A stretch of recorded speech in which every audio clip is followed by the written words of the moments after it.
എൻ്റെ പ്രിയപ്പെട്ട സഹോദരങ്ങളെ, പക്ഷേ നമ്മുടെ ദീന് വലിയ പെരുന്നാൾ കടന്നു വരുമ്പോൾ നമ്മൾ പഠിക്കേണ്ട ഒരു പാഠം, ഒറ്റയ്ക്കാണെങ്കിലും പൊരുതി ജയിക്കാൻ നമ്മൾ പഠിച്ചവരാണ്. നമ്മൾ ഒറ്റയ്ക്കാവുള്ളത് എന്നും ഒറ്റയ്ക്ക് തന്നെ. പക്ഷെ ഒറ്റയ്ക്കാണെങ്കിലും നമ്മൾ പൊരുതി ജയിക്കണമെന്ന സന്ദേശമാണ് വീണ്ടും വീണ്ടും ഓർമ്മിപ്പിച്ചുകൊണ്ട് വലിയ പെരുന്നാൾ നമ്മളിലേക്ക് കടന്നു വരുന്നത്.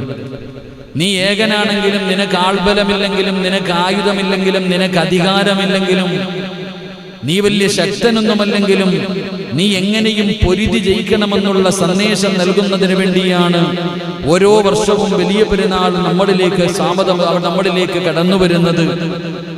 ഏവർക്കും ആത്മാവിൽ ഒരു ധൈര്യം നൽകുന്നതിന് വേണ്ടി, മനസ്സിലൊരു കുളിർമ നൽകുന്നതിന് വേണ്ടി, അവന്റെ ജീവിതത്തിൽ മുന്നോട്ടുള്ള യാത്രയ്ക്കൊരു പ്രചോദനമായിട്ടാണ് ഓരോ വലിയ പെരുന്നാളും നമ്മളിലേക്ക് കടന്നു വരുന്നത്. എന്റെ പ്രിയപ്പെട്ട സഹോദരങ്ങളെ, ഒറ്റയ്ക്ക് നിന്ന് പ്രപഞ്ചത്തോട് മുഴുവനും പോരാടി കാണിക്കാൻ നീ ഒറ്റയ്ക്കല്ല. നീ ഒറ്റയ്ക്കാണെങ്കിലും നിന്നെ കൊണ്ടത് കഴിയുമെന്ന് തെളിയിക്കുവാൻ എന്റെ പ്രിയപ്പെട്ട സഹോദരങ്ങളെ, ആ ഒരു ഊർജം നമ്മുടെ ഹൃദയത്തിലേക്ക് തരുന്നതിന് വേണ്ടിയാണ് ബലിപെരുന്നാൾ നമ്മളിലേക്ക് കടന്നു വരുന്നത്. എന്റെ പ്രിയപ്പെട്ട സഹോദരങ്ങളെ, നാം ഒറ്റയ്ക്കാണെങ്കിലും ഈ പ്രപഞ്ചത്തിന്റെ നാഥൻ കൂടെയുണ്ട് എന്നുള്ളൊരു ബോധം നമുക്കുണ്ടാക്കിയെടുക്കാൻ, ആരൊക്കെയില്ലെങ്കിലും അല്ലാഹു നമ്മുടെ കൂടെയുണ്ട്. നാം റബ്ബിന് വേണ്ടിയാണ് ജീവിക്കുന്നത്, അവന് വേണ്ടിയാണ് മരിക്കുന്നത്, അവന് വേണ്ടിയാണ് എൻ്റെ സർവ്വതും സമർപ്പിക്കുന്നത് എന്നുള്ള ഒരു ബോധം എനിക്കും നിങ്ങൾക്കും ഉണ്ടാകാൻ. എനിക്കും നിനക്കൊരു റബ്ബുണ്ട്. ആരൊക്കെ നിന്നെ കൈയൊഴിഞ്ഞാലും അല്ലാഹു നിന്നെ കൈയൊഴിയില്ല. ആ പടച്ച റബ്ബ് തീരുമാനിക്കുന്നത് പോലെയാണ് കാര്യങ്ങൾ നടക്കുന്നത്. നിന്റെ സർവ്വതും ആ അല്ലാഹുവിന് വേണ്ടി നീ സമർപ്പിക്കണം. അത് ജീവിതമാകട്ടെ, മരണമാകട്ടെ, നിന്റെ സമ്പത്താകട്ടെ, നിന്റെ കുടുംബമാകട്ടെ, ഏത് കാര്യമാണെങ്കിലും നീ അല്ലാഹുവിന് വേണ്ടി സമർപ്പിക്കണമെന്നുള്ള ഒരു ഓർമ്മപ്പെടുത്തലാണ് ഓരോ ബലിപെരുന്നാളും എനിക്കും നിങ്ങൾക്കും പഠിപ്പിച്ചു തരുന്നത്. എന്റെ പ്രിയപ്പെട്ട സഹോദരങ്ങളെ, ഈമാൻ ഉണ്ടെങ്കിൽ ഒരൽപ്പം പോലും, എന്റെ പ്രിയപ്പെട്ട സഹോദരങ്ങളെ, നമ്മൾ മനസ്സിലാക്കേണ്ടത്, ഒരു മനുഷ്യന് ഈമാൻ ഉണ്ടെങ്കിൽ തല്ലവന് തലോടായി തോന്നും. അതാ മനസ്സിലാക്കേണ്ടത്. എത്ര വലിയ തല്ലും തലോടല് പോലെ തോന്നും. അതുപോലെ തന്നെ പരിഹാസങ്ങൾ പ്രശംസയായി മാറും. എന്റെ പ്രിയപ്പെട്ടവരെ, ഏത് ക്രൂരമായ പീഡനവും അവന് വലിയ ജീവിതത്തിൽ മുന്നോട്ട് പോകാനുള്ള ഒരു പ്രേരണയായി തോന്നും. മരണം, എന്റെ പ്രിയപ്പെട്ട സഹോദരങ്ങളെ, അവന് ജീവനായി ജ്വലിച്ചുകൊണ്ട് നിൽക്കും. മരണമെന്ന് പറയുന്നത് പേടിച്ചു ഓടലല്ല. ഈമാനുള്ള ഒരു മനുഷ്യനെ സംബന്ധിച്ചിടത്തോളം മരണമെന്ന് പറയുന്നത് അവന് വലിയ ഒരു സന്തോഷമുണ്ടാക്കുന്ന ഒരു കാര്യമാണ്.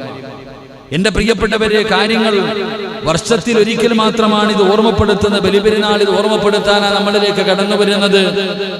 എന്റെ പ്രിയപ്പെട്ട സഹോദരങ്ങളെ, എന്തുകൊണ്ടാണ് ഞാനിത് പറഞ്ഞത്? മഹാനായ ഖലീലുല്ലാഹി ഇബ്രാഹിം നബി അലൈഹിസ്സലാം വലിയ പെരുന്നാൾ കടന്നു വരുമ്പോൾ ഇബ്രാഹിം നബി അലൈഹിസ്സലാമിനെ നമ്മൾക്ക് ഓർമ്മ വരികയാണ്. ഇബ്രാഹിം നബിയെയും തന്റെ പ്രിയപ്പെട്ട ഭാര്യയായ ഹാജറ ബീവി റളിയല്ലാഹു തആല അൻഹ, തന്റെ പ്രിയപ്പെട്ട പൊന്നമകൻ ഇസ്മായിൽ നബി അലൈഹിസ്സലാം, ഇവരെ ഓർമ്മിക്കാതെ, ഇവരെ അനുസ്മരിക്കാതെ, ഇവരുടെ ചരിത്രം പറയാതെ ഒരിക്കലും ബലിപെരുന്നാൾ നമുക്ക് ആഘോഷിക്കാൻ കഴിയില്ല. ആ ബലിപെരുന്നാൾ കടന്നു വരുമ്പോ ഈ കുടുംബത്തെ കുറിച്ച് നമുക്ക് പറയാതിരിക്കാൻ കഴിയില്ലല്ലോ.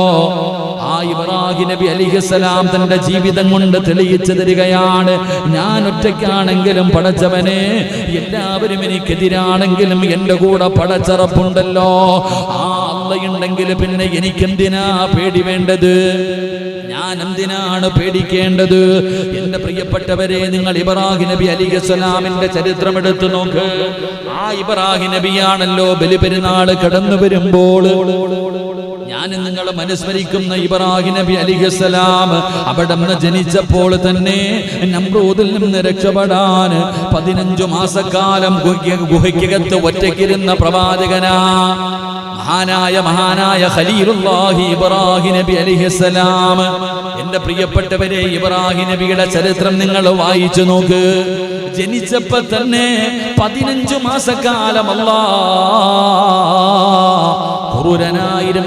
ക്രൂരനായിരുന്ന മോശക്കാരനും വൃത്തികെട്ടവനുമായിരുന്ന നമ്രൂദ് എന്ന് പറയുന്ന ഭരണാധികാരി, ആ ഭരണാധികാരിയിൽ നിന്ന് രക്ഷപ്പെടുന്നതിന് വേണ്ടി അവിടെ നിന്ന് ഒറ്റയ്ക്ക് ഗുഹയ്ക്കകത്തിരുന്ന ചരിത്രം ഞാനും നിങ്ങളും മറന്നുപോയോ? എൻ്റെ പ്രിയപ്പെട്ട സഹോദരങ്ങളെ, ഇബ്രാഹിം നബി അലൈഹിസ്സലാമിൻ്റെ ജനനം തന്നെ നമ്മളൊന്ന് ചിന്തിച്ചു നോക്ക്. അള്ളാഹു ഈമാൻ നൽകി അനുഗ്രഹിക്കുമാറാകട്ടെ. പറ, ഈമാൻ നൽകി അനുഗ്രഹിക്കുമാറാകട്ടെ. ഇബ്രാഹിം നബി അലൈഹിസ്സലാം എവിടാ ജനിച്ചത്? വെടി കൊണ്ടതുപോലെ ഇരിക്കുക. എവിടാ ഇപ്പൊ ഇബ്രാഹിം നബി ജനിച്ചത്? സുബ്ഹാനല്ലാഹ്. അള്ളാഹു നമുക്ക് ഈമാൻ നൽകി അനുഗ്രഹിക്കുമാറാകട്ടെ.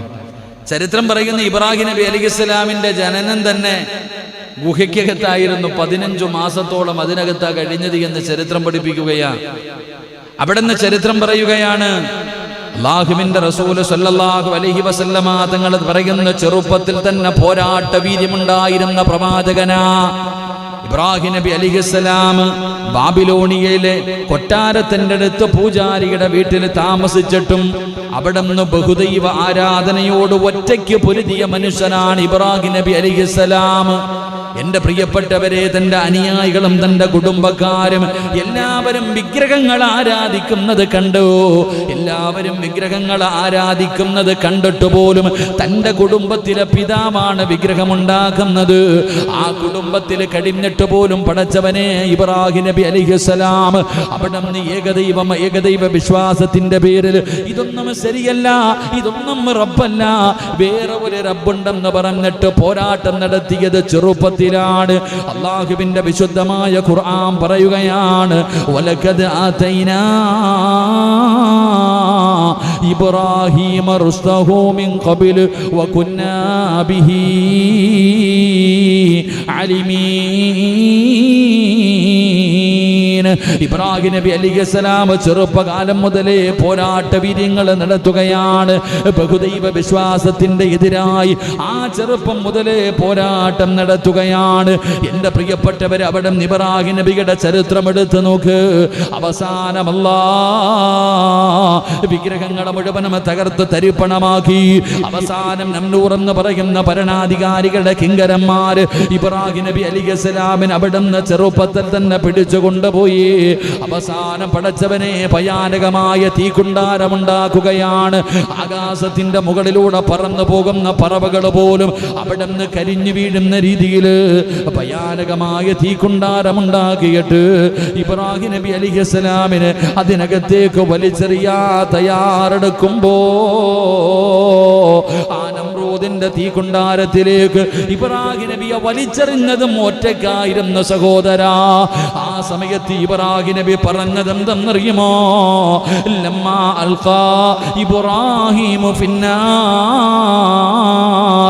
ഖാല അല്ലാഹുമ്മ ഇന്നക ഫിസ്സമാഇ വാഹിദാ വ അല്ലാഹുമ്മ ഇന്നക ഫിസ്സമാഇ വാഹിദാ വ അന ഫിൽ അർളി വാഹിദാ. നമ്രൂദിന്റെ ഭയാനകമായ തീക്കുണ്ടാരത്തിലേക്ക് ഇബ്രാഹിം നബി അലൈഹിസ്സലാമിനെ അമ്പും വില്ലും തയ്യാറാക്കി വെച്ച് അതിനകത്തേക്ക് എയ്ത് വിടാൻ പോകുമ്പോ മുഖറബുൽ അംലാഖ് മലക്ക് ജിബ്രീൽ അലൈഹിസ്സലാം കടന്നു വന്നിട്ട് അവിടെ നിന്ന് പറയുന്ന, നബിയെ സഹായിക്കാൻ, നബിയെ രക്ഷപ്പെടുത്താൻ, നബിയെ ഒരു അനുവാദം നൽകിയാൽ ഈ തീക്കുണ്ടാരത്തിൽ നിന്ന് രക്ഷപ്പെടുത്താമെന്ന് ഇബ്രാഹിം നബി അലൈഹിസ്സലാമിനോട് ജിബ്രീൽ എന്ന് പറയുന്ന മലക്ക് പറഞ്ഞപ്പോ അവിടെ നിന്ന് പറഞ്ഞ മറുപടി എന്തെന്നറിയുമോ? അല്ലാഹുമ്മ ഇന്നക ഫിസ്സമാഇ വാഹിദാ. പടച്ച റബ്ബേ, ആകാശത്തിലിരിക്കുന്ന അല്ലാഹ് നീ ഏകനാണ്, നീ ഏകനാണ്. വാന ഫിൽ അർളി വാഹിദാ. നമ്രൂദിന്റെ തീക്കുണ്ടാരത്തിലേക്ക് പോകുന്ന ഞാനും ഏകനാ അല്ലാഹ്. എന്നെ കൈവിടല്ലേ അല്ലാഹ്. എന്റെ റബ്ബ് നീയാണ്, എന്നെ സംരക്ഷിക്കവൻ നീയാണ്.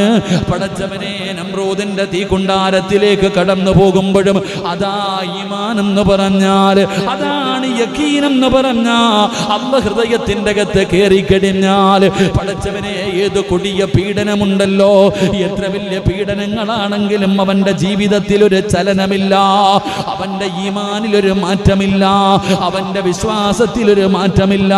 അതുകൊണ്ടാണ് പടുത്തു കിടക്കുന്ന മലരാരുണ്യത്തിൽ മലർത്തി കിടത്തിയിട്ട് കരിമ്പാറയെടുത്ത് നെഞ്ചത്ത് വെച്ചിട്ട് ചാട്ടമാറ കൊണ്ട് തല്ലിച്ചതച്ചുകൊണ്ട് ഒരു തുള്ളി വെള്ളത്തിന് വേണ്ടി കടന്ന് യാചിക്കുമ്പോ ഒട്ടകത്തിന്റെ മൂത്രമെടുത്തുകൊണ്ട് വന്ന് ബിലാൽ തങ്ങളുടെ വായിലേ കുടിച്ചു കൊടുക്കുകയാ.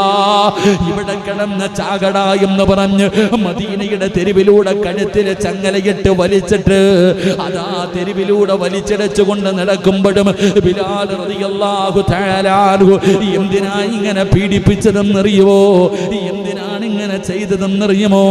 അല്ലാഹുവിനെ കൊണ്ട് വിശ്വസിച്ചതിന്റെ പേരിലാ, അല്ലാഹനെ കൊണ്ട് വിശ്വസിച്ചതിന്റെ പേരിൽ ഇങ്ങനെ ചെയ്ത ബിലാലിനോട് ഇത്രയും ക്രൂരത കാണിച്ച ബിലാൽ തിരിച്ചു വരുമെന്ന് കരുതിയിട്ട് അതാ പടച്ചവനെ ബിലാലിന്റെ യജമാനന്മാരെ തല്ലിച്ചതയ്ക്കുമ്പോഴും ബിലാൽ റളിയല്ലാഹു തആല വിളിച്ചു പറഞ്ഞത് അല്ലാഹു വഹദ്, അല്ലാഹു വഹദ്. തല്ലുന്നവന്റെ കൈകടയ്ക്കുന്നതല്ലാതെ ബിലാൽ തങ്ങളുടെ തീരുമാനത്തിലെ വിശ്വാസത്തിലൊരു മാറ്റം കൊണ്ടുവരാൻ കഴിഞ്ഞില്ല.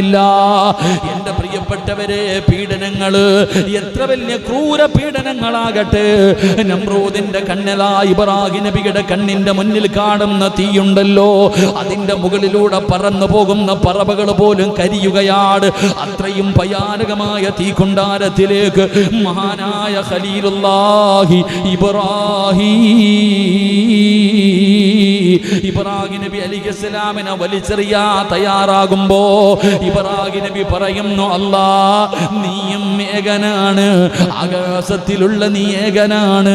ഈ നമ്രൂദിന്റെ തീക്കൊണ്ടാരത്തിലെ ഭൂമിയിലേക്ക് ഇരിക്കുന്ന ഞാനും വലിച്ചെറിയുന്ന ഞാനും ഏകനാണല്ലാ, എന്നെ സംരക്ഷിക്കണേ അല്ലാ. ഇബ്രാഹിം നബി അലൈഹിസ്സലാം അവിടെ നിന്ന് പറഞ്ഞപ്പോ കുല്യാനാറുകൂനി ബർദം വസലാമൻ അലാ ഇബ്രാഹിം. ഇത് കെട്ടുകഥയല്ലോ, ഇത് കെട്ടുകഥയല്ലോ. ആകാശത്തിലൂടെ പോകുന്ന പറവകൾ പോലും കരിഞ്ഞു വീഴുന്ന ഭയാനകമായ തീക്കുണ്ടാരത്തിന്റെ അകത്ത് ദിവസങ്ങളോളം 40ഓളം ദിവസങ്ങൾ അതിനകത്ത് കിടന്നിട്ട് ഒരു രോമം പോലും കരിയാതെ ഇബ്രാഹിം നബി അലൈഹിസ്സലാം തിരിച്ചു വരികയാണ്. ഈമാൻ എന്ന് പറഞ്ഞാൽ ഇതാണ്. ഇന്നത്തെ ഈ ഉമ്മത്ത് പഠിക്കാൻ, ഇന്നത്തെ ഈ സമുദായം പഠിക്കാൻ ഓരോ വർഷവും ബലിപെരുന്നാൾ കടന്നു വരുന്നത്. ഇടോ, ഇനി നിനക്ക് വരാൻ പോകുന്ന കാലം സുഖത്തിന്റെ കാലങ്ങളല്ല, നിനക്ക് ആഘോഷിക്കാനുള്ള കാലങ്ങളല്ല. ഓരോ വർഷം കഴിയുമ്പോഴും പീഡനങ്ങളും ത്യാഗങ്ങളും ദുരിതങ്ങളും ദുഃഖങ്ങളും നിന്നെ തേടി തേടി വരികയാണ്. അതുകൊണ്ട് നിന്റെ ഈമാനിനെ ഒന്ന് പുതപ്പിക്ക്, നിന്റെ ഈമാനിനെ ഒന്ന് പുതുക്ക്, നിന്റെ ഈമാനിനെ നീ ഒന്ന് ഉറപ്പിക്ക്. ഇത് പഠിപ്പിക്കാനാണ് ഓരോ വർഷവും പരിശുദ്ധമായ ബലിപെരുന്നാൾ നമ്മളിലേക്ക് കടന്നു വരുന്നത്. എന്റെ പ്രിയപ്പെട്ടവരെ, മഹാനായ ഇബ്രാഹിം നബി അലൈഹിസ്സലാം പിറന്ന നാട്ടിൽ നിന്ന് ഷാമിലേക്ക് പോയി. ഇബ്രാഹിം നബി അലൈഹിസ്സലാമിന്റെ ചരിത്രം എടുത്തു നോക്ക്. ഓരോ ബലിപെരുന്നാളും വന്നിട്ട് ഇബ്രാഹിം നബിയുടെ ചരിത്രം നമുക്ക് പഠിപ്പിച്ചു തരുന്നുണ്ട്. അള്ളാഹു പഠിക്കാൻ ഭാഗ്യം തരുമാറാകട്ടെ. എന്തിനു വേണ്ടിയാ? ഈമാൻ ഉറയ്ക്കാൻ. ഇബ്രാഹിം നബി അലൈഹിസ്സലാം നമ്രൂദിന്റെ തീക്കുണ്ടാരത്തിൽ നിന്ന് രക്ഷപ്പെട്ടു. ചരിത്രം പറയുകയാണ്, പിറന്ന നാട്ടിൽ നിന്ന് പുറത്താക്കപ്പെട്ടു. NRC ഒക്കെ വരുന്നതേ ഉള്ളൂ. അല്ലാഹു ഈമാൻ തരുമാറാകട്ടെ. മറന്നുപോയോ? ജനിച്ച നാട്ടിൽ നിന്ന് ഇബ്രാഹിം നബി അലൈഹിസ്സലാമിനെ പുറത്താക്കി. അവിടെ നിന്ന് ചരിത്രം പറയുന്നു, ബന്ധുവായ ലൂത്ത് നബി അലൈഹിസ്സലാമിന്റെ ഭാര്യ, ലൂത്ത് നബിയുടെ ഭാര്യ സാറാ ബീവിയും കുറെ ആളുകളുമായിട്ടാണ് ഷാമിലേക്ക് പോയത്. ഷാമിലേക്ക് പോകുമ്പോൾ അവിടെ നിന്ന് ഈജിപ്തിലേക്ക് പോകാൻ പോയപ്പോൾ അവിടുത്തെ ഭരണാധികാരി, പടച്ചോനെ പെണ്ണുങ്ങളെ കണ്ട കൊതി തോന്നുന്ന ഒരുത്തനാ അവിടുത്തെ ഭരണാധികാരി. അങ്ങനെ ചില രാജ്യത്തെ ആൾക്കാർ അങ്ങനെയാണല്ലോ. ഇബ്രാഹിം നബി അലൈഹിസ്സലാം അവിടേക്ക് കടന്നു പോയപ്പോൾ അവിടുത്തെ രാജാവ് പെണ്ണുങ്ങളെ കണ്ടുകഴിഞ്ഞാൽ, സുന്ദരികളായ പെണ്ണുങ്ങളെ കണ്ടുകഴിഞ്ഞാൽ വിടാത്ത ഒരു ഭരണാധികാരിയുടെ നാട്ടിലേക്കാണ് ഇബ്രാഹിം നബി അലൈഹിസ്സലാമും സാറാ ബീബി റളിയല്ലാഹു തആല അൻഹ അവിടെ നിന്ന് കടന്നുപോയത്. അവസാനം എൻ്റെ പ്രിയപ്പെട്ടവരെ, ആ രാജ്യത്തിലേക്ക് കടന്നു ചെന്നപ്പോൾ അവിടെയും പ്രയാസങ്ങളും പീഡനങ്ങളുമായിരുന്നു. അവിടെ നിന്ന് ചരിത്രം പറയുന്നു, ആ നാട്ടിൽ നിന്നാണ് അവസാനം ഇബ്രാഹിം നബി അലൈഹിസ്സലാമും തൻ്റെ പ്രിയപ്പെട്ട ഭാര്യ സാറാ ബീബി റളിയല്ലാഹു തആല അൻഹ അവരുടെ വലിയ അവിടുത്തെ വല്ലാത്ത ചരിത്രങ്ങളുണ്ട്. അവസാനം അവിടെ നിന്ന് പിരിഞ്ഞു പോകുമ്പോൾ അവിടെ നിന്നാണ് മഹദി ഹാജറ ബീവി റളിയല്ലാഹു തആല അൻഹ അവിടെ നിന്ന് കിട്ടിയത്. ചരിത്രം അറിയുന്നു, സാറാ ബീവി റളിയല്ലാഹു തആല അൻഹയ്ക്ക് വർഷങ്ങളായി മക്കളില്ല. ഇതൊരു വലിയ ചരിത്രമാണ്, നമ്മൾ പഠിക്കേണ്ട ചരിത്രമുണ്ട്. അതിനകത്ത് ഒരു വലിയ ഗുണപാഠമുണ്ട്. അള്ളാഹു ഈമാൻ നൽകുമാറാകട്ടെ, അള്ളാഹു ഈമാൻ നൽകുമാറാകട്ടെ. ഇവിടെ പിന്നെ രണ്ട് കെട്ടി ആരും ഇല്ലാത്തതുകൊണ്ട് അത് പറഞ്ഞിട്ട് കാര്യമില്ല. നമ്മൾ പഠിക്കേണ്ടത്, സാറാ ബീവി റളിയല്ലാഹു തആല അൻഹ വിവാഹം കഴിഞ്ഞു, മക്കളില്ല, ഒരുപാട് കാലമായി മക്കളില്ല, പ്രായമുണ്ട്. ആ സമയത്താണ് സാറാ ബീവി റളിയല്ലാഹു തആല അൻഹ ഇബ്രാഹിം നബിയോട് പറഞ്ഞു, നമുക്ക് മക്കളൊന്നും ഇല്ലല്ലോ, നിങ്ങൾ മറ്റൊരു വിവാഹം കഴിക്കണം. ഇബ്രാഹിം നബി പറഞ്ഞില്ല, മറ്റൊരു വിവാഹം കഴിക്കണം. ഇബ്രാഹിം നബി അലൈഹിസ്സലാമിന് രണ്ടാമതൊരു ഭാര്യയെ തിരഞ്ഞുകൊടുത്തത് ആരാ? ഇബ്രാഹിം നബിക്ക് രണ്ടാമത് വിവാഹം കഴിക്കാനുള്ള പെണ്ണിനെ തിരഞ്ഞെടുത്തത് ആരാ? മഹദിയായ സാറാ ബീവി റളിയല്ലാഹു തആല അൻഹ. ആരെയാ തിരഞ്ഞെടുത്തത്? ആരെയാ? ഹാജറ ബീവി റളിയല്ലാഹു തആല. ഹാജറ ബീവിക്ക് ഗ്ലാമർ കുറവാ, മനസ്സിലാക്കണം. ഹാജറ ബീവി റളിയല്ലാഹു തആല അൻഹയാണ് സാറാ ബീവി റളിയല്ലാഹു തആല അൻഹ തിരഞ്ഞെടുത്തത്. അങ്ങനെ കല്യാണം കഴിഞ്ഞു. എൻ്റെ പ്രിയപ്പെട്ട സഹോദരങ്ങളെ, സാറാ ബീവി റളിയല്ലാഹു തആല അൻഹ കല്യാണം എല്ലാം കഴിഞ്ഞപ്പോൾ ഹാജറ ബീവി റളിയല്ലാഹു തആല അൻഹ ഗർഭിണിയായി. അതിനോടൊപ്പം സാറാ ബീവിയും ഗർഭിണിയായി, രണ്ടുപേർക്കും മക്കളായി. അപ്പോൾ ചിന്തിക്കണം, ആ സമയത്ത് അല്ലാഹു സുബ്ഹാനഹു വ തആല ഇബ്രാഹിം നബി അലൈഹിസ്സലാമിനോട് പറഞ്ഞു, ഭാര്യയായ ഹാജറ ബീവിയെയും ഇസ്മായിൽ നബിയെയും കൂട്ടിയിട്ട് ആ വീട്ടിൽ നിന്ന് പൊക്കോളാൻ. അല്ലാഹു ഈമാൻ തരുമാറാകട്ടെ. ഇതേ പറഞ്ഞ് മക്കളായപ്പോൾ അവിടെ നിന്ന് എന്ത് പറഞ്ഞു? എടുത്തുകൊള്ളാൻ പറഞ്ഞു. അവിടെ നിന്ന് ചരിത്രം പറയുന്നു, ഇബ്രാഹിം നബി അലൈഹിസ്സലാം ഹാജറ ബീബി റളിയല്ലാഹു തആല അൻഹ രണ്ടുപേരെയും കൊണ്ട് മക്കയിലേക്ക് കടന്നുപോയി. എൻ്റെ പ്രിയപ്പെട്ട സഹോദരങ്ങൾ, അതിൻ്റെയൊക്കെ ഒരു ബുദ്ധിമുട്ട് അറിയണമെങ്കിൽ, ഇപ്പോൾ ഞാൻ ഹജ്ജിന് പോകുന്ന സമയത്ത്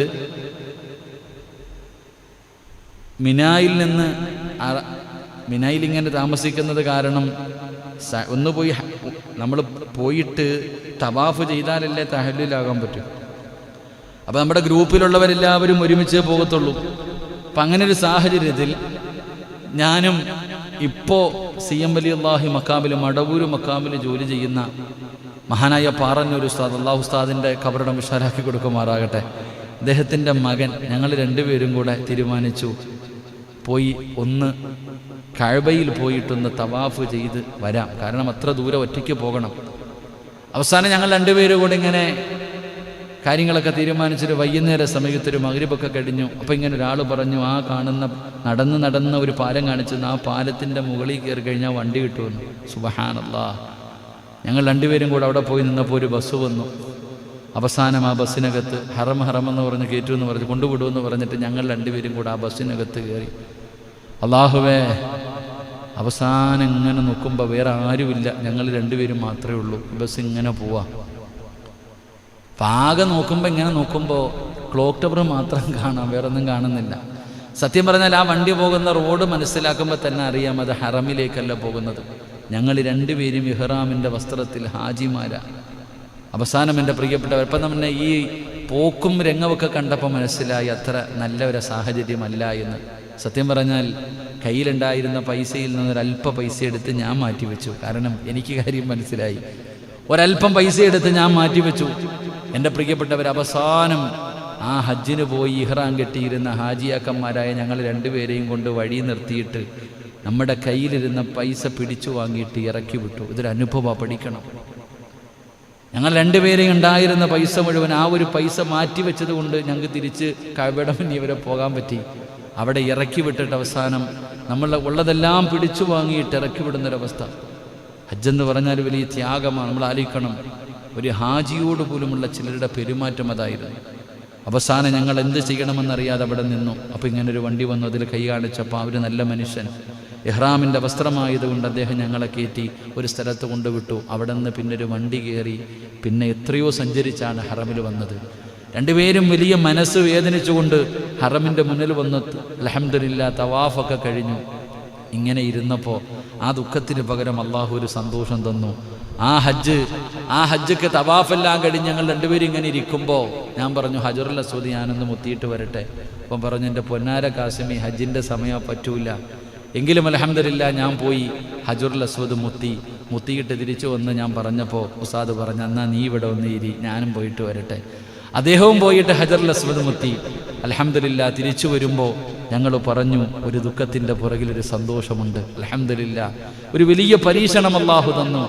ആ പരീക്ഷണത്തിൽ ഹജ്ജിന് പോയ ഉംറയ്ക്ക് പോകുമ്പോൾ പോലും ഹജറുൽ അസ്വദ് മുത്താൻ പറ്റൂല, അത്രയ്ക്കും തിരക്ക്. അപ്പം ഹജ്ജിന് പോയിട്ട് മുത്തണമെങ്കിലോ അല്ലാഹു നമുക്ക് ഭാഗ്യം നൽകുമാറാകട്ടെ, അല്ലാഹു നമുക്ക് ഭാഗ്യം നൽകുമാറാകട്ടെ. ഞാൻ പറഞ്ഞു വന്നത്, ആ വണ്ടിയിലൂടെ കൊണ്ടുപോയി 2 മലകൾക്കിടയിൽ കൊണ്ടുപോയി ഇപ്പത്തെ മക്കയിൽ കൊണ്ടുപോയി വിട്ടപ്പോൾ പോലും പേടിച്ചു പോയെങ്കിൽ, അള്ളാഹുവെ മഹാനായ ഖലീലുല്ലാഹി ഇബ്രാഹിം നബി അലൈഹിസ്സലാം തൻ്റെ പ്രിയപ്പെട്ട ഭാര്യയെയും ചോര കുഞ്ഞിനെയും കൊണ്ടുപോയി മരുഭൂമിയിൽ ഇറക്കി വിട്ടു. പറവകൾ പോലുമില്ല, വെള്ളമില്ല, വന്യമൃഗങ്ങളുള്ള ആ മലരാരുണ്യത്തിൽ സഫായും മറുവായും എന്ന് പറയുന്ന 2 മലകൾക്ക് നടുവിൽ കൊണ്ടുവന്ന് പാല് കുടിക്കുന്ന ചോര കുഞ്ഞിനെയും പ്രസവിച്ച് കിടക്കുന്ന ഭാര്യയെയും കൊണ്ടുവന്ന് ഇറക്കി വിട്ടു. കഴിക്കാൻ ഇത്തിരി ഭക്ഷണം കൊടുത്തിട്ട് തിരിഞ്ഞു നോക്കാതെ പോവാ ഭർത്താവ്. അവിടെ നിന്ന് തിരിഞ്ഞു നോക്കാതെ ഇബ്രാഹിം നബി അലൈഹിസ്സലാം മുന്നിലേക്ക് നടന്നു പോകുമ്പോൾ, അവിടെ നിന്ന് തൻ്റെ വാഹനത്തിൻ്റെ മുകളിൽ കയറിയിട്ട് പോകുമ്പോൾ ഹാജറ ബീബി റളിയല്ലാഹു തആല അൻഹ ചോദിക്കുന്നു, എന്തേ ഞങ്ങളെ ഇവിടെ കൊണ്ടുവന്ന് വിട്ടിട്ട് നിങ്ങൾ എങ്ങോട്ട് പോവാ, എങ്ങോട്ട് പോകാ? എത്ര ചോദിക്കുന്നു, മിണ്ടുന്നില്ല, തിരിഞ്ഞു നോക്കുന്നില്ല. അവസാനം ഹാജറ ബീബി റളിയല്ലാഹു തആല അൻഹ ചോദിച്ചു, ഇത് അള്ളാഹുവിൻ്റെ തീരുമാനമാണോ സ്വന്തം തീരുമാനമാണോ? ഇന്നത്തെ പെണ്ണുങ്ങൾ പഠിക്കണം. എൻ്റെ ഭർത്താവിന് ജോലിയില്ലെങ്കിൽ ഞാൻ എന്ത് ചെയ്യും, ഭർത്താവില്ലെങ്കിൽ എന്ത് ചെയ്യും എന്ന് ചോദിക്കുന്ന പെണ്ണുങ്ങൾ. ഭർത്താവ് ഒന്ന് കടന്നുപോയാൽ എന്ത് ചെയ്യും? ഇബ്രാഹിം നബി അലൈഹിസ്സലാമിൻ്റെ ഭാര്യ ചോര കുഞ്ഞിനെ മടിയിൽ വെച്ചിട്ട് 2 മലകളുടെ നടുവിൽ ഒരു പറവ പോലുമില്ലാത്ത ആ പടുത്ത് കിടക്കുന്ന മലരാരണത്തിലെ പൊന്നുമോനെ മടിയിൽ വെച്ചിട്ട് ചോദിച്ചു ഇബ്രാഹിം നബിയോട്, അള്ളാന്റെ തീരുമാനമാണോ സ്വന്തം തീരുമാനമാണോ? ഇബ്രാഹിം നബി അലൈഹിസ്സലാം പറഞ്ഞു, അള്ളാന്റെ തീരുമാനമാ. എന്നാ തിരിഞ്ഞു നോക്കാതെ പൊക്കോളി നിങ്ങൾ. അതാ ഭാര്യ, അതാ ഈമാൻ. അവിടെ നിന്ന് പറഞ്ഞു, നിങ്ങൾ പൊക്കോ, അള്ളാഹുടെ തീരുമാനമാണെങ്കിൽ നിങ്ങൾ പൊക്കോ. കാരണം അള്ളാഹുവിനറിയാൻ ഞങ്ങളെ സംരക്ഷിക്കാൻ. അള്ളാഹു നമുക്ക് ഈമാൻ നൽകുമാറാകട്ടെ, അള്ളാഹു നമുക്ക് ഈമാൻ നൽകുമാറാകട്ടെ. ഇബ്രാഹിം നബി അലൈഹിസ്സലാം തിരിഞ്ഞു നോക്കാതെ അവിടെ നിന്ന് തൻ്റെ വാഹനത്തിൽ കയറിപ്പോയി. ഹാജറ ബീബി റളിയല്ലാഹു തആല അൻഹ തൻ്റെ പ്രിയപ്പെട്ട മകനെ മടിയിൽ വെച്ചിട്ട് വളർത്താൻ തുടങ്ങി. ചരിത്രം നമുക്കറിയാം. ഒരിറ്റു വെള്ളത്തിന് വേണ്ടി സഫയും മറുവയും കീറിയിറങ്ങിയ ഹാജറ ബീബി. വർഷങ്ങൾ കഴിഞ്ഞു. ഇബ്രാഹിം നബി അലൈഹിസ്സലാം പോയി. ഹാജറ ബീബി റളിയല്ലാഹു തആല അൻഹ ഇസ്മായിൽ എന്ന പൊന്നുമകനെ കടത്തിയിട്ട് പൊന്നുമകൻ കടന്ന് കരയുമ്പോൾ സഫാ പർവ്വതത്തിന്റെ മുകളിലേക്ക് കയറും. വെള്ളം വല്ലതും ഉണ്ടോ? പർവ്വതത്തിന്റെ മുകളിൽ ചെല്ലുമ്പോൾ കുഞ്ഞിന്റെ കരച്ചിൽ കേൾക്കുന്നു. ഒരൊറ്റ ഓട്ടം. വല്ല മൃഗങ്ങളും പിടിച്ചോ? മോനെ ഇല്ല. അടുത്ത് വന്നപ്പോൾ പൊന്നുമോൻ അങ്ങനെ തന്നെ കിടക്കുന്നുണ്ട്. അടുത്ത മലയുടെ മുകളിലേക്കും മറുവയുടെ മുകളിൽ.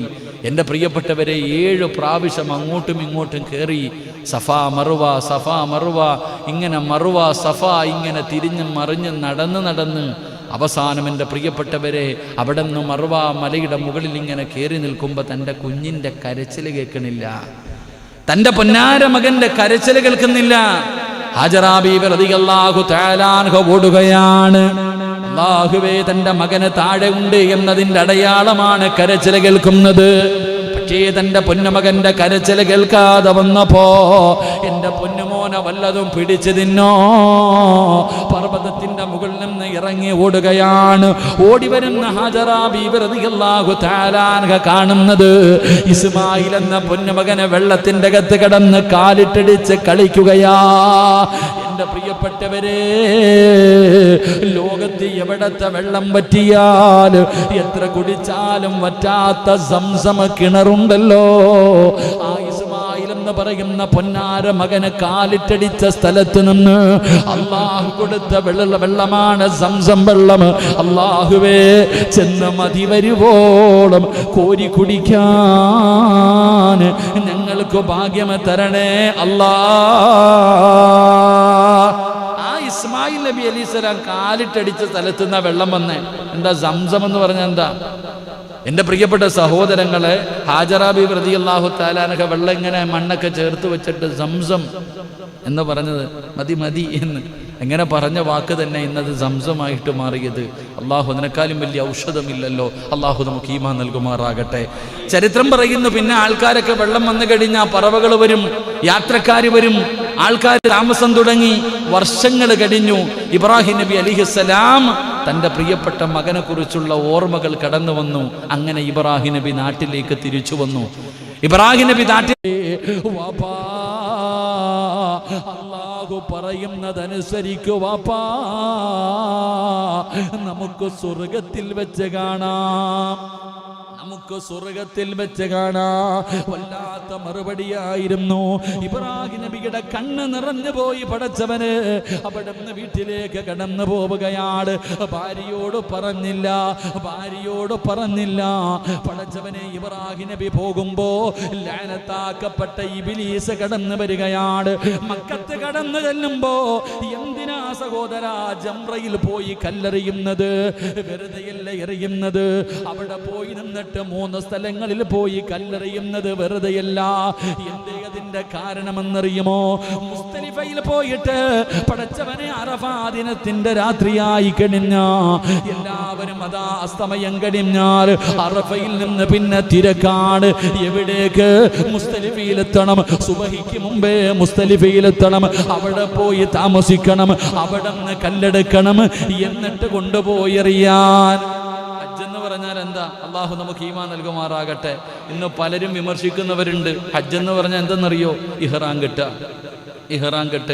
ഇഹ്റാം കെട്ടിക്കഴിഞ്ഞാൽ നേരെ മിനായി പോയി കിടക്കുക, തമ്പിനകത്ത് പോയി കിടക്കുക. അത് കഴിഞ്ഞാൽ എഴുന്നേറ്റ് അറഫയിൽ പോയി നിൽക്കുക. അറഫ കഴിഞ്ഞാൽ നേരെ മുസ്തലിഫയിൽ പോയി കിടന്നിട്ട് കുറച്ച് കല്ല് വാരുക. അത് കഴിഞ്ഞാൽ വീണ്ടും പോയി മിനയെ കിടക്കണം. അവിടെ പോയിട്ട് ജംറയിൽ പോയി കല്ലെറിയണം 3-4 ദിവസം. ഇതാണ് ഹജ്ജ്. അല്ലാഹു ഈമാൻ തരുമാറാകട്ടെ. എന്തേ? അതിനൊക്കെ പഠിക്കാൻ കല്ലെടുക്കാൻ പറഞ്ഞ സ്ഥലം, അവിടെ നിന്നാണ് കല്ലെടുത്ത് എറിയാൻ, ഇബ്ലീസിനെ എറിയാൻ കല്ലെടുത്തത്.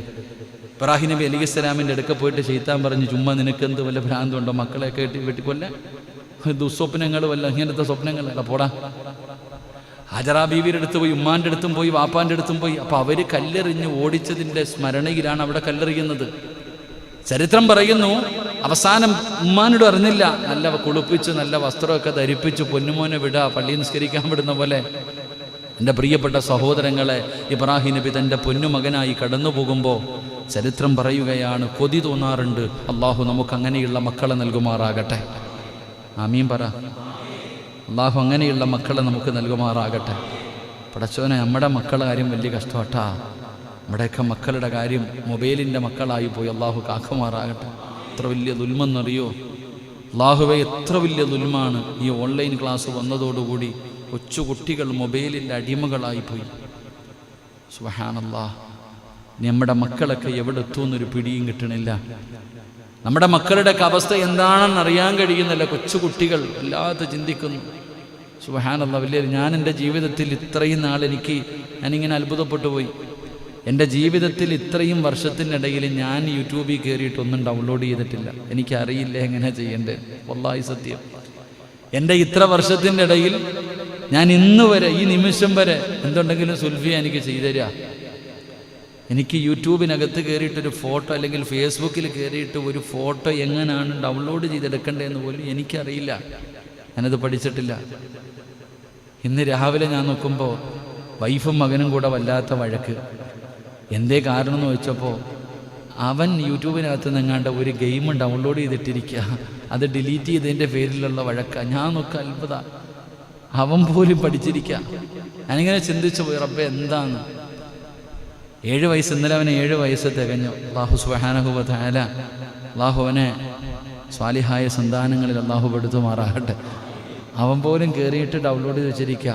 ഉമ്മ അപ്പം അത് ചോദിക്കാതെ ചെയ്തതിൻ്റെ പേരിൽ ഡിലീറ്റ് ചെയ്തതിൻ്റെ അടിയിൽ നടക്കുക. ഞാനത് കേട്ടിട്ട് ഉറക്കത്തിൽ എഴുന്നേക്കണേ.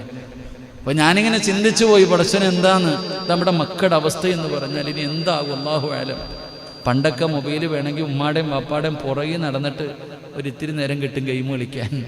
ഇപ്പോൾ പിന്നെ ഉമ്മായും വാപ്പായും ഒന്ന് നിനക്ക് 2 നിനക്ക് മേടിച്ചു കൊടുത്തിരിക്കുക, ഇരുന്നോളാം. അള്ളാഹു കാക്കുമാറാകട്ടെ. പടച്ചവൻ അള്ളാഹു നമ്മുടെ മക്കളെയൊക്കെ നന്നാക്കുമാറാകട്ടെ.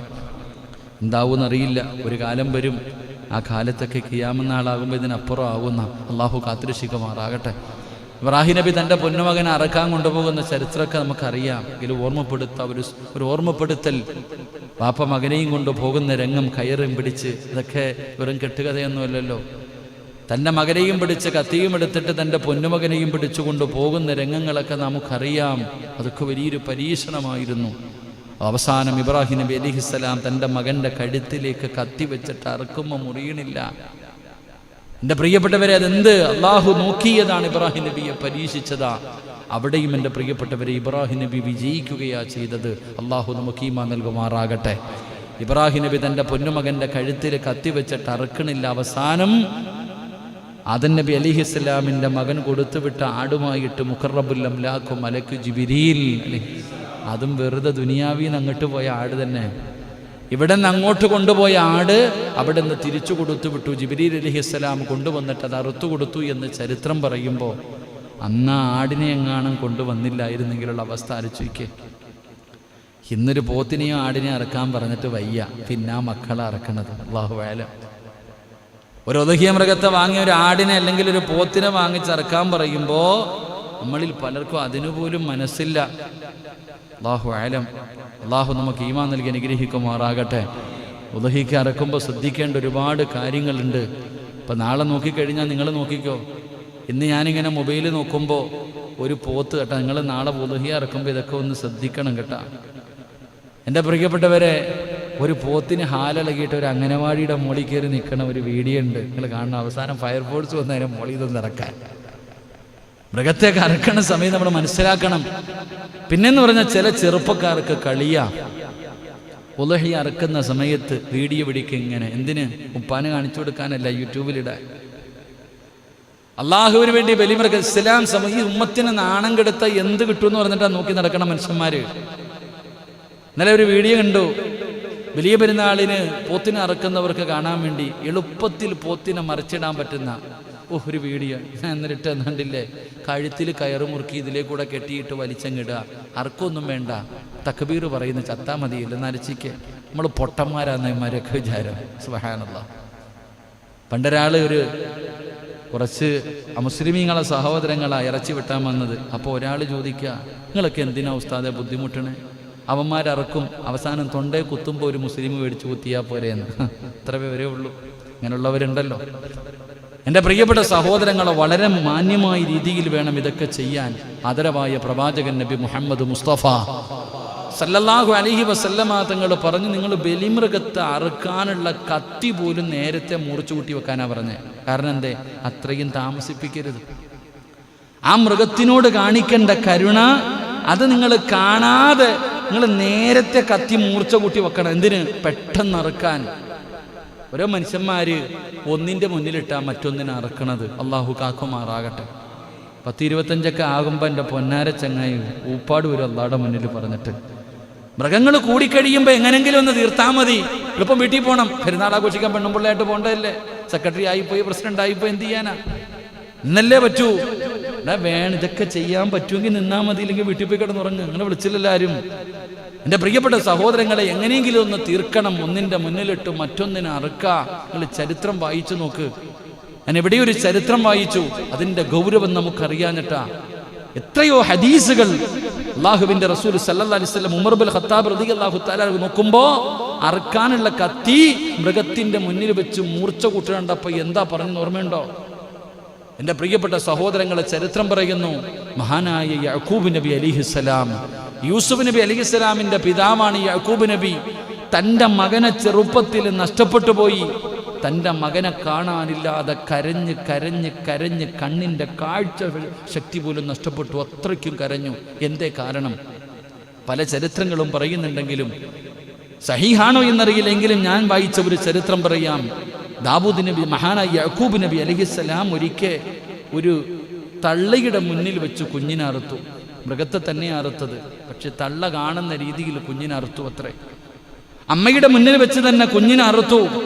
അത് കണ്ട അമ്മ ആ മൃഗത്തിൻ്റെ മനസ്സിൽ, പശുവാകട്ടെ എന്തുമാകട്ടെ, അതിൻ്റെ മനസ്സിലുണ്ടായൊരു വേദന, കണ്ണിൻ്റെ മുന്നിലിട്ടുകൊണ്ട് കുഞ്ഞിനെ അറുക്കുന്നൊരു വേദന. ആ മൃഗം പോലും അള്ളാഹുവിനോട് കരഞ്ഞുകൊണ്ട് പറഞ്ഞു, അർച്ചനെ, ഈ കുഞ്ഞ് നഷ്ടപ്പെടുന്നതിൻ്റെ വേദന എന്താണെന്ന് നീ ഒന്ന് അറിയിച്ചു കൊടുക്കണേ അല്ലാ. കുഞ്ഞ് നഷ്ടപ്പെടുന്നതിൻ്റെ വേദന എന്താണെന്ന് അറിയിച്ചു കൊടുക്കാൻ കരഞ്ഞ് കരഞ്ഞ് കണ്ണിൻ്റെ കാഴ്ച പോലും നഷ്ടപ്പെടുന്ന രീതിയിൽ യൂസുഫ് നബി അലൈഹിസ്സലാമിന് അള്ളാഹു മാറ്റിയിട്ട് കാണിച്ചു കൊടുത്തു അതിൻ്റെ വേദന. അള്ളാഹു കാക്കുമാറാകട്ടെ, അള്ളാഹു കാക്കുമാറാകട്ടെ. അതുകൊണ്ട് ഈ പള്ളി കമ്മിറ്റിക്കാർ പഠിക്കണം. തെറുതി കാണിക്കുന്നതിന് വേണ്ടി ചെയ്യുന്നതിലൂടെ കിട്ടാൻ പോകുന്ന പണി അത്ര എളുപ്പമുള്ളതൊന്നുമല്ല. അള്ളാഹു കാക്കുമാറാകട്ടെ. അതുകൊണ്ടാണ് പറഞ്ഞത് മാന്യതയുണ്ടാകണം ഏതൊരു കാര്യത്തിനും. ഇത്തിരി താമസിച്ചാലും കുഴപ്പമൊന്നുമില്ല. സമാധാനത്തിൽ 5-6 എണ്ണത്തിനെ ഒരുമിച്ച് കെട്ടിയിട്ടാൽ പ്രസിഡന്റിനെയും പിടിച്ചൊന്ന് മാറ്റി കെട്ടിയിടണം. പറ്റുമോ? നമ്മൾ ഒരെണ്ണ കയ്യും കാലും കെട്ടിക്കിട്ടിങ്ങൊന്ന് ഇടുന്ന രംഗമൊന്ന് ചിന്തിച്ചു നോക്കൂ. പെട്ടെന്ന് അറുക്കണം. അറുത്ത് കഴിഞ്ഞാൽ സുന്നത്താണ് അതിൻ്റെ കൈകാലുകളൊന്ന് അഴിച്ചുവിടാൻ. എന്തിന്? മരിക്കുമ്പോൾ പോലും ഇങ്ങനെ അടിച്ചടിച്ചു മരിക്കാൻ, സമാധാനത്തിൽ മരിക്കാൻ. കയ്യും കാലെല്ലാം കൂട്ടി അങ്ങോട്ട് കെട്ടിയിടുക എന്നിട്ട് അറുക്കുക ശരിയായ കാര്യമല്ല. അള്ളാഹു കാക്കുമാറാകട്ടെ. അള്ളാഹു കാക്കുമാറാകട്ടെ. ഇവിടുത്തെ രംഗങ്ങൾ എങ്ങനെയാണെന്നൊന്നും എനിക്കറിയില്ല. ഞാൻ വന്നിട്ട് ആദ്യത്തെ ഉദ്ഹയ്യ എനിക്കറിയില്ലെങ്കിലും ഞാൻ പറയുക, നമ്മളിത് ചെയ്യുമ്പോൾ സൂക്ഷ്മത പുലർത്തിയില്ലെങ്കിൽ നമുക്കറിയാം പലരും അറക്കാൻ വിളിച്ചാൽ വരൂല്ല. കാരണം എന്ത്? പേടിയ. ഇങ്ങനെയൊക്കെ ചെയ്യുന്നൊരു ജീവനാണെങ്കിലും നിങ്ങളൊന്ന് ചിന്തിച്ചു നോക്ക്. അവസാനം അതിൻ്റെ ബുദ്ധിമുട്ടുകളും പ്രയാസങ്ങളൊക്കെ പലരും അനുഭവിക്കുന്നുണ്ട്. അള്ളാഹു കാക്കുമാറാകട്ടെ. അപ്പോൾ ഇത് അള്ളാഹുവിന് വേണ്ടി അറക്കുമ്പോൾ അതിൻ്റെ സൂക്ഷ്മതയും വിസ്മി പറഞ്ഞ് വെള്ളം കൊടുത്ത് അതിൻ്റെ നിയമങ്ങൾ ഇൻഷാ അല്ലാഹ് നാളെ ഞാൻ ക്ലാസ്സിൽ പറഞ്ഞു തരാം. എങ്ങനെയാണ് അറക്കേണ്ടത്, അറക്കുമ്പോൾ പാലിക്കേണ്ട നിയമങ്ങൾ എന്താ ഇൻഷാ അല്ലാഹ് നാളെ. അതാ വേറൊന്നുമില്ല. അതാ ഇബ്രാഹിം നബിയുടെ ചരിത്രം ഇന്നേ പറഞ്ഞത്. അള്ളാഹു ഈമാൻ നൽകുമാറാകട്ടെ. അപ്പം ആ രീതിയിൽ വേണം അറക്കുന്നതിന് വേണ്ടി. മാന്യതയോടുകൂടി പ്രത്യേകം ശ്രദ്ധിക്കേണ്ടത്, ഈ മൊബൈലും പിടിച്ചുകൊണ്ട് വരുന്നവന് ആ രക്തവും കുടലിടുന്ന കുഴിക്കകത്തെങ്ങാനും തള്ളിയിട്ടേക്കണം. അവൻ്റെ മൊബൈൽ അവിടെ കളഞ്ഞേക്കണം. ഒരിക്കലും എടുക്കാൻ വിടരുത്. ഇങ്ങനെയുള്ള പരിപാടികളൊക്കെ ഒഴിവാക്കണം.